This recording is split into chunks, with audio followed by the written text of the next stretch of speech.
Hello everyone and welcome back to session 3 of What Data Science Society's Beginner's Python course. So just as with last session, we're going to start with a quick recap of last time, adding a few more points to note. And if you're watching one of the hybrid live sessions at the moment, now is a good time to pop any questions you had either from last session or from the homework in the chat, and we'll pause for a moment before starting new content just to have a look at those. Starting with a recap of last time. We spent a lot of last session talking about variable types, and one such variable type is the string variable. And we learned how to create these in the first session by using double quotes. But it turns out that Python is quite flexible, and we're actually able to use double or single quotes, and they mean the exact same thing and are equally valid. And so, you can choose when to use single or double, but there are some conventions that some people follow more strictly than others. But the general rule is that double quotes are preferred when the actual the string you're creating, the actual text data, forms a sentence, so something you could say. And then single quotes are preferred when it's either like an individual term, just like a single word, or some kind of technical term. But really, you are free to use whatever you're more comfortable with. But the important thing is that double quotes and single quotes, the only time these really have a difference is when the text data we're inputting contains double or single quotes. So for example, if we tried to use double quotes to contain text that had double quotes inside of it, that's going to lead us into issues. For example, we have some text here. So he exclaimed, "Hello world," using double quotes inside of our string. This confuses Python, because when we see this first set of interior double quotes, Python thinks that the string has ended. And so it reads this bit as the first string, and then thinks that hello world is a variable. It gets very confused and will throw an error.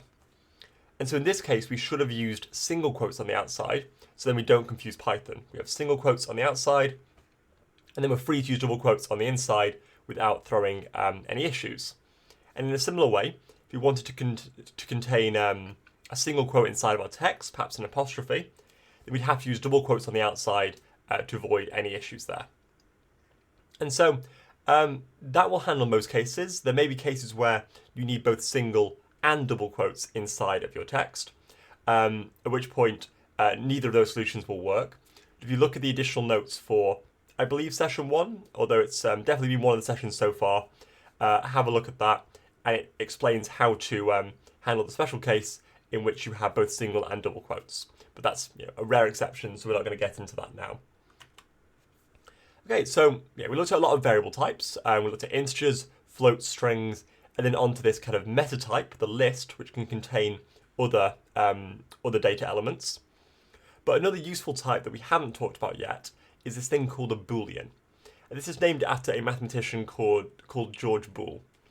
And so it sounds fancy, a Boolean value, but all it means is a logical value, a true or false value. And so it's exactly that. A Boolean value can take one of two values, either true or false. And it's important to, well, to note the capitalization. So I can create a variable, is it sunny, and give that the value of false with a capital F. And now, is it sunny represents the logical value of being false. In the same way we could have said, is it sunny is, in quotes, yes, or it's the number 3. This is just another value that can be passed to a variable, but it just happens to be a logical one. So let's just highlight the point that we can't use incorrect capitalization. I set is it sunny equal to false or lowercase. Python's going to think that this false here is a variable, and it's not going to be able to find that because we haven't defined it. So make sure you use a capital F, and it will turn a certain color in most editors just to let you know you have that correct. So we can create ones with false, with true. If we go to print out the type of those, we'll see we get a type of bool. They are Boolean variables. Okay, so with that, let's have a look at what we're going to be looking at today. So first we're going to have a look at these things called comparisons.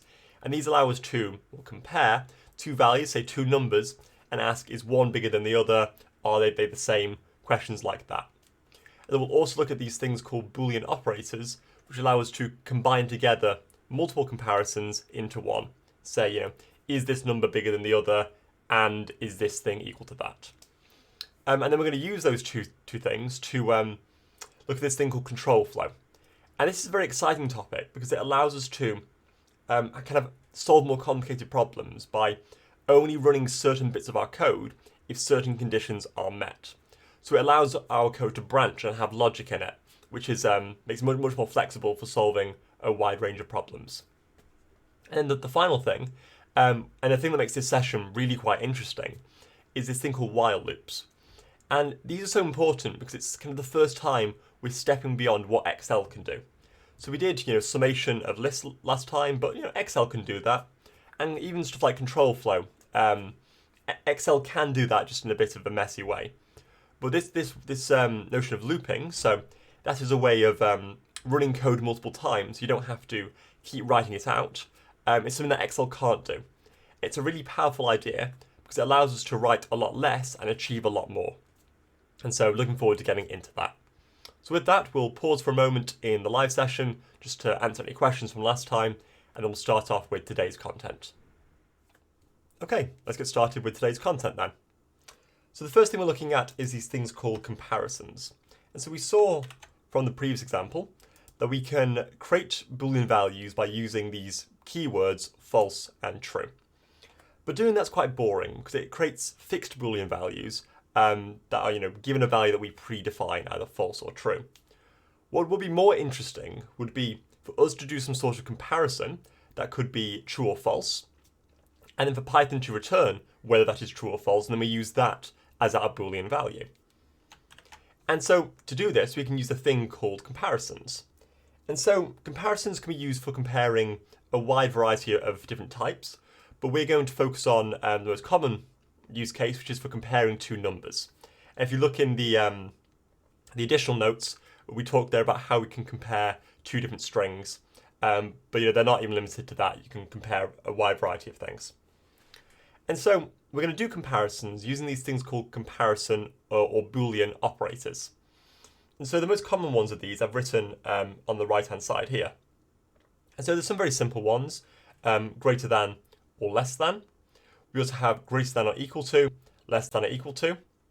And then we also have these peculiar ones here. But let's start with an example of one of these simpler ones. So we can use these between two numbers, say 5 greater than 3. And that's asking Python the question, is 5 bigger than 3? And Python will either return true or false, depending on whether that statement was true or false. In this case, 5 was bigger than 3, and so we get true. And we can use these greater than, equal to, less than, equal to in the same way, but they will also return true if the values are equal. And so one thing you might struggle with when getting started is remembering the order in which these symbols come in. Is it the equals first or second?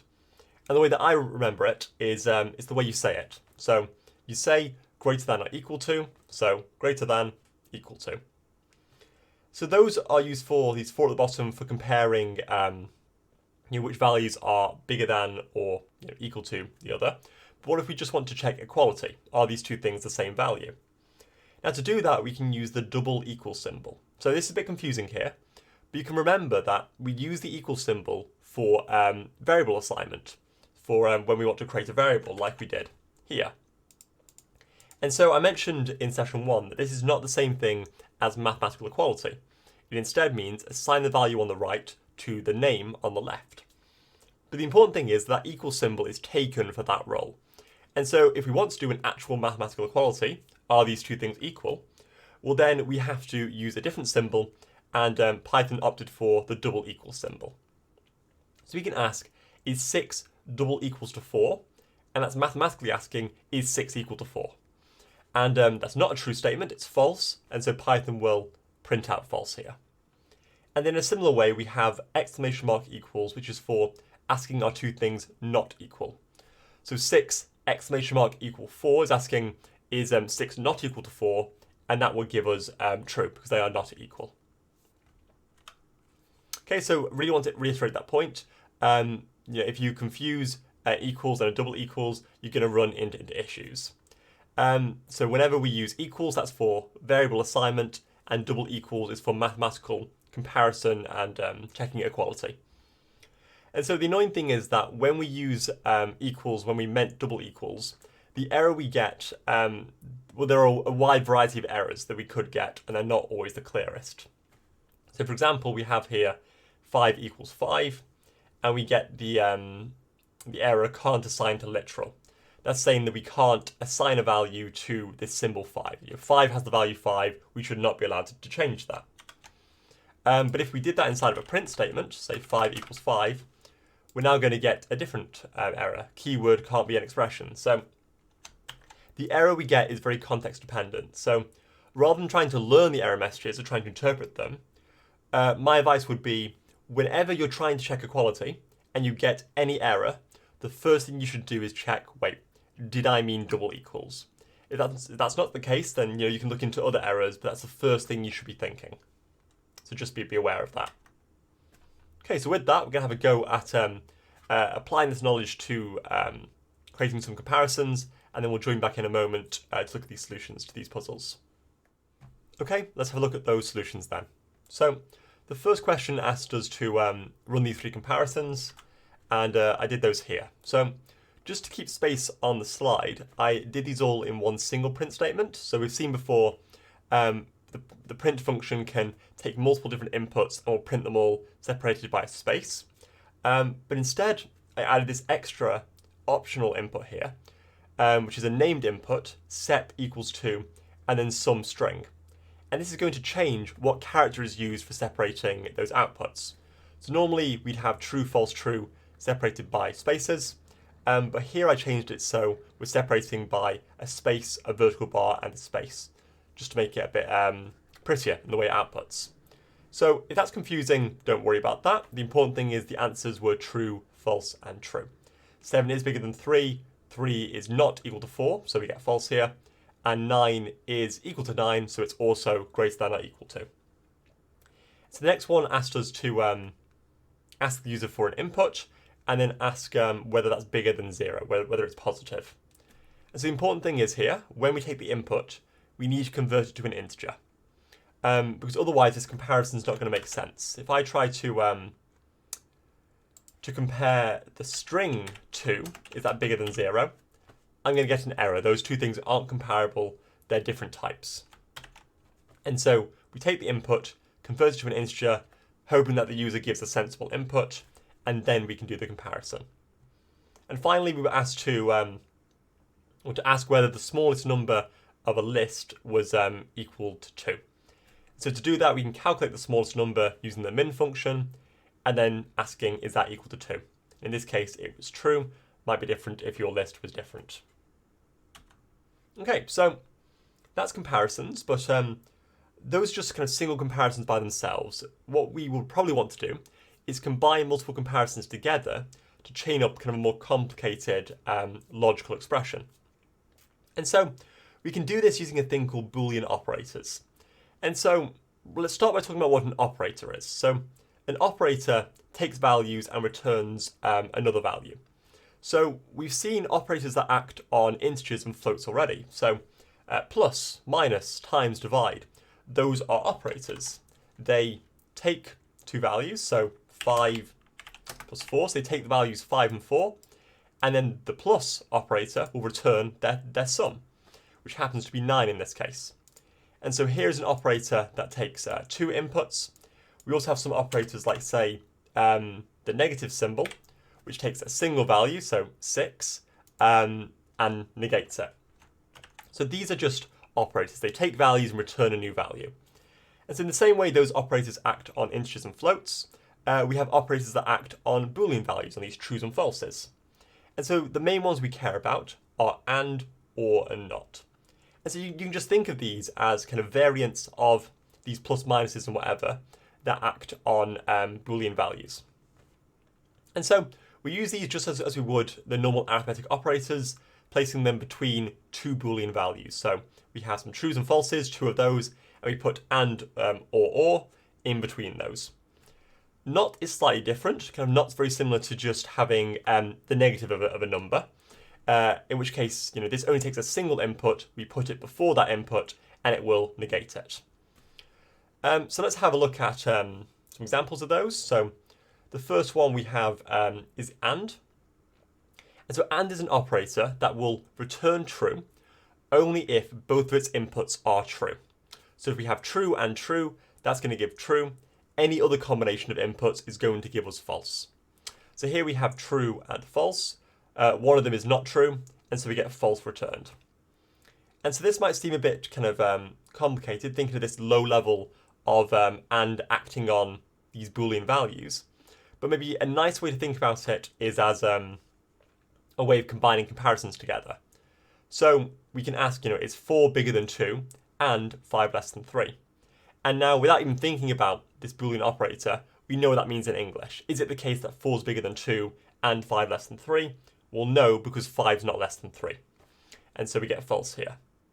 But under the hood, what is happening in Python is Python takes these comparisons first, converts those to Boolean values, true and false respectively, and then this operator acts at that level.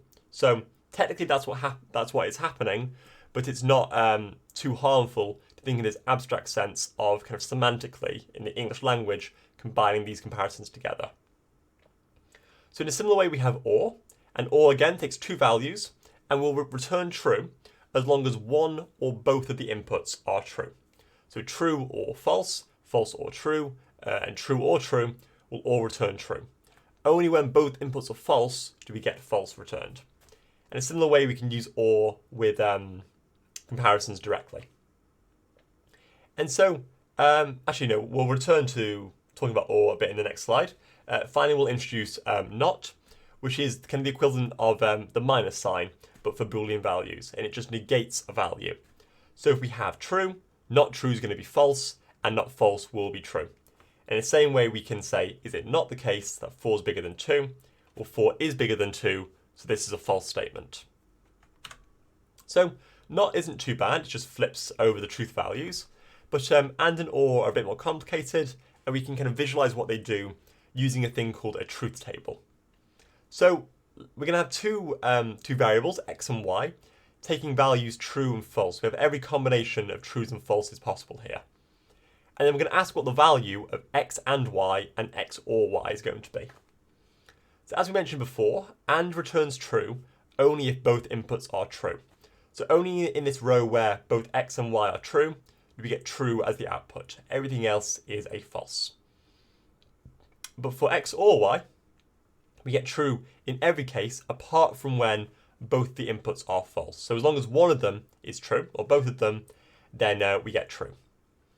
And so this might seem a bit confusing because this differs to how we use the word or in everyday speech. So if a parent went to their child, you can have ice cream or chocolate, and the child came back with both of those, then the parent would be annoyed. They meant one or the other, but not both. But in computer science, for some reasons we're not going to get into, just ends up being quite useful when we get into some more advanced topics. We've defined it so that or means one or the other, or both of them. And if you want it to mean one or the other, but not both of them, there's this thing called the exclusive or XOR, which you can look at in your own time. The important thing is or can include both of them. So with that, let's have a look at these exercises here. Just have a practice with Boolean operators. And we see this term here, Boolean expression. So all a Boolean expression is kind of something containing ands and ors and comparisons or whatever. It's kind of the equivalent of some mathematical expression, but when we're dealing with logical values. So complete free reign here, create whatever you want to. And then we'll join again in a moment to look at these solutions to those. Okay, let's take a look at those solutions then. So the first was about evaluating these Boolean expressions. So we had 5 bigger than 2 or 4 equal to 4.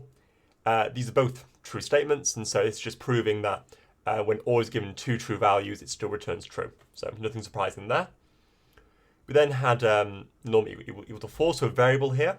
And it shouldn't be surprising that we can use variables in comparisons, because when Python sees a variable, it just replaces its value with whatever it was last set to. And so here we have 4 bigger than 0, which is true, and 4 less than 10, both true. So AND requires both to be true, and so we get true as the output. And finally, bit of a trick question. Ask user for any number, and then ask, is it equal to 1 or is it not equal to 1? And one of these things is going to have to be true, and so we get true no matter what value is inputted. And so for the second part of the question, there's an infinite number of things you could do here. So here are two examples, but you could have done anything. Okay, so why do we care so much about these comparisons and Boolean expressions? Well, the reason is that we can use these with a thing called control flow to add some sort of logic to our code. So to control how our code flows, depending on kind of what inputs or what is going on in our code already. This is a very powerful tool for allowing kind of more complicated behavior. We don't have to have an explicit set of instructions. The instructions can adapt depending on what's happening. And so the first kind of type of control flow we'll look at is a thing called an if statement. And so these accept a Boolean value, so it could be true or false, but more likely either a comparison or Boolean expression that will evaluate to true or false. And it's going to run the code inside of this if statement only if this Boolean value evaluates to true, or if it is true. And so we write an if statement by using this keyword if, followed by a condition and a colon. We then indent the following lines, and anything in that indented block is only going to be ran if that statement near the if was true. And then once we're done, we then unindent, and then anything after the indented block will keep running regardless. So, for example, here's some code. So we set num equal to 7, and then we have this if statement here. So if, then some sort of either a Boolean value or something that will evaluate to a Boolean value, then a colon. So here we have num bigger than 0. In this case, this will evaluate to true.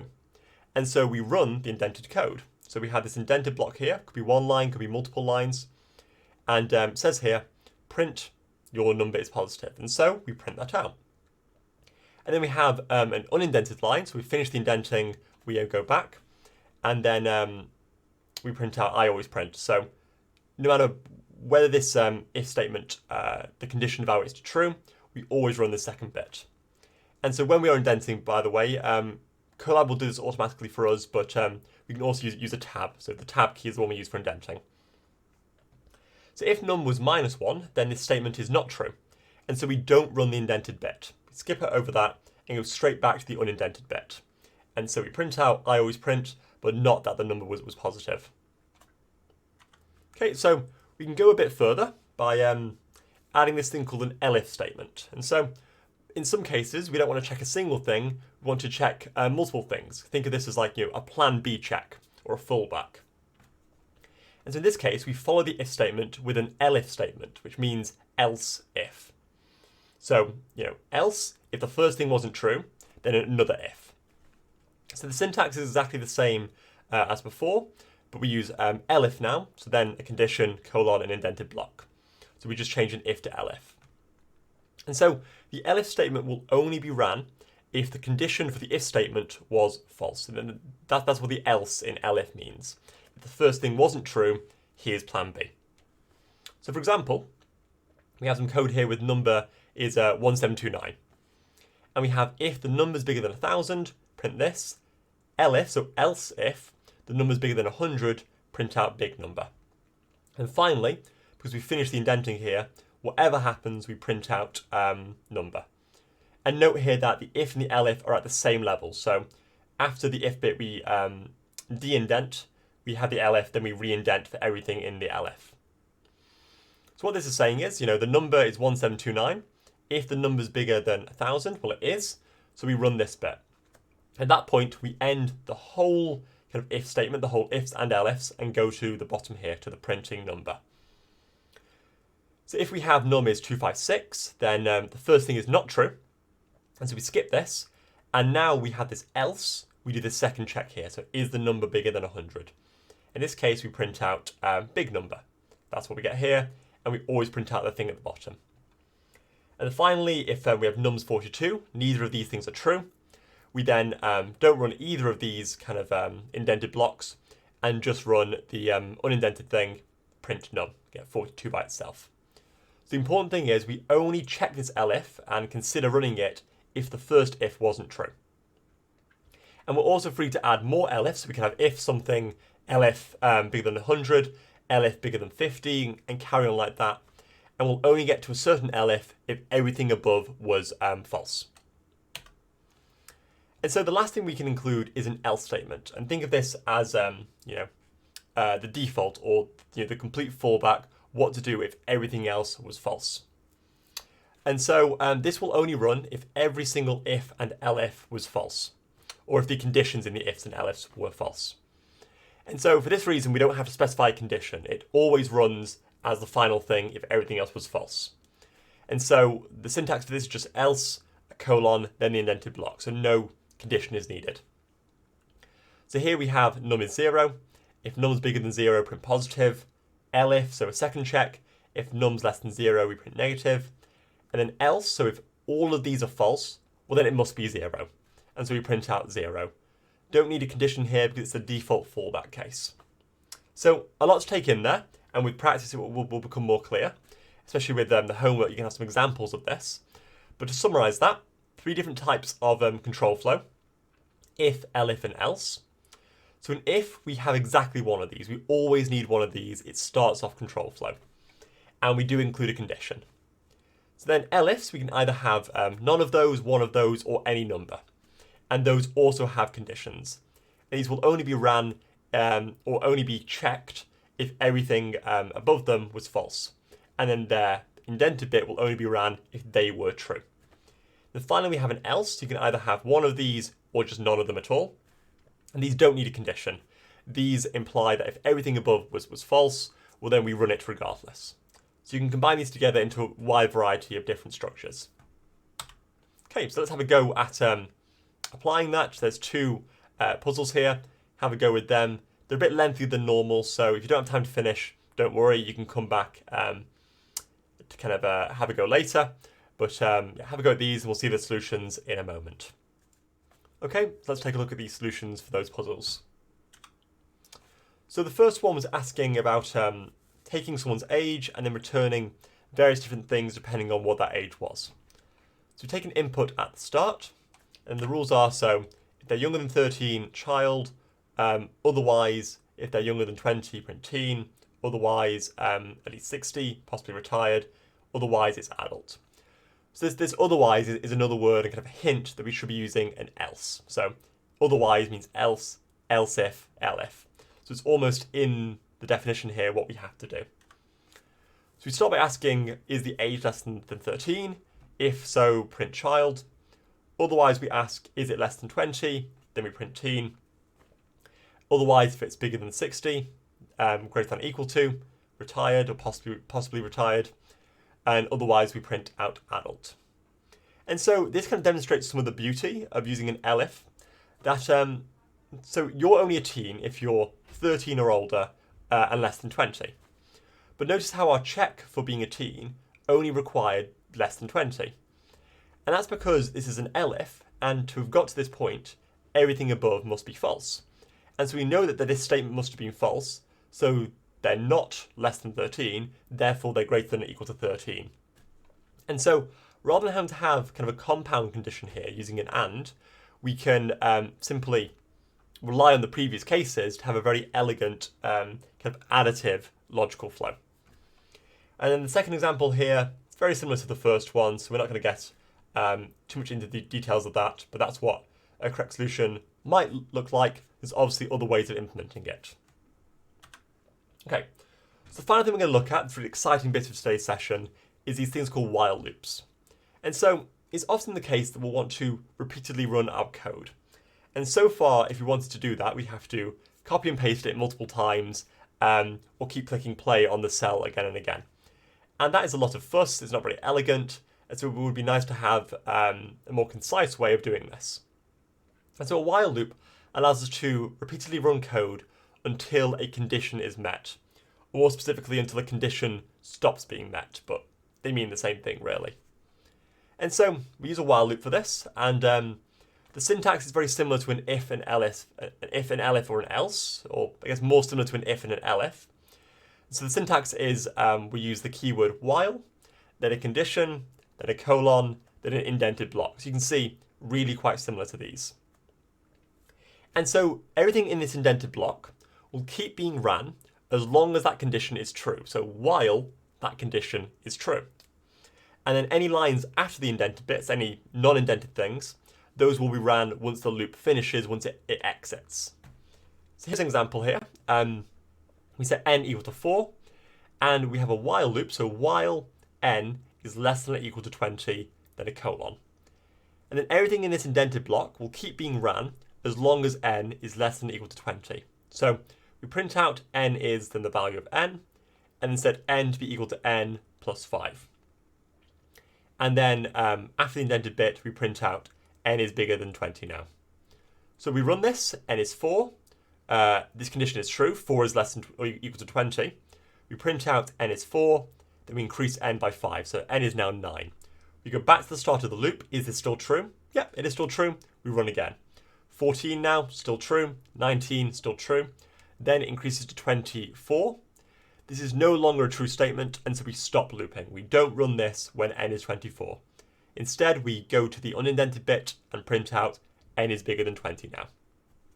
So this might get you wondering what's going to happen if I make a mistake like this. So n is 4, while n is less than or equal to 20, print n is, and then the value of n, and then we're going to do n is n plus 5, and then print done.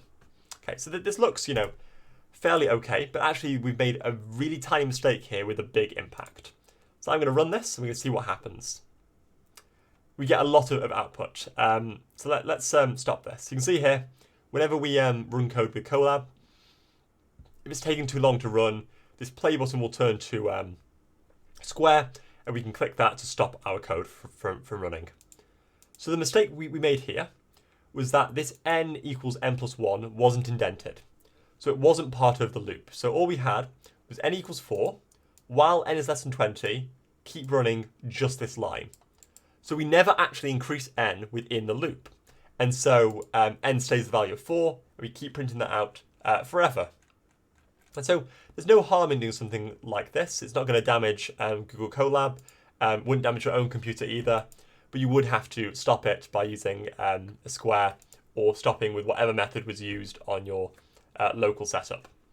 So we needed that to be indented with a tab, and then that works correctly. So just bear in mind that indentation matters in this case. And so we can now use a while loop to answer the question we had from session 2. But how do we validate user input? If we want to take user input and make sure it's correct before carrying on. And so in this case, we want to check that an inputted value by a user is positive. And so we can use a while loop to do this. And so this uses kind of what's called a design pattern. So a design pattern in any programming language is kind of a common template for solving a problem. And they may seem unintuitive at first, but once you become familiar with them, they seem like a very natural thing to do. I guess it's in the same way that when you're driving, there's a lot of kind of things you follow, like changing gear. It feels very confusing at first, but once you get used to that kind of pattern of doing things, it becomes subconscious. It's just the thing you do. So don't be put off if this seems confusing. Once you kind of get some practice, it becomes second nature. So let's break down this design pattern. So it's going to create some code in which we can keep entering a number. It's going to keep asking us until we enter a positive value. So the key part of this is that we set this num equal to the integer value of the input. So we're going to assume they do enter an integer. And we'll see in the additional notes how we can handle checking if something is an integer or not. So we take this number, and then we keep running this. So keep asking for a number as long as the number is less than or equal to 0. So basically, as long as it's not positive, keep asking. And so we're going to keep overwriting number as long as their input is not positive. And as soon as their number is positive, this stops being true, and so we exit the while loop and we carry on with the rest of our code. So now the question comes, well, we used this num less than or equal to 0 but before we define num. And so we're going to get an error if we do this. We need to give num a value to be able to compare it. Now, we need to give num a value, but we need to make sure that this loop does run. if we gave num a value such as 5, then num less than or equal to 0 will be false from the start and will never run the while loop, will never ask this question. So we need this to be true from the start. In other words, we need the input to be invalid. So we could pick literally any invalid input, because the first thing we're going to do is overwrite that by asking the user for their input. And so we refer to this as a placeholder. So I'm going to set num equal to -1. That's an invalid value. But -1 itself isn't important. Could use 0, could use -1, could use -5 million. It just had to be an incorrect value. And so we have a little comment here, a little hashtag. This is kind of extra information that's not ran by Python. And this is just kind of saying, hey, this is a placeholder.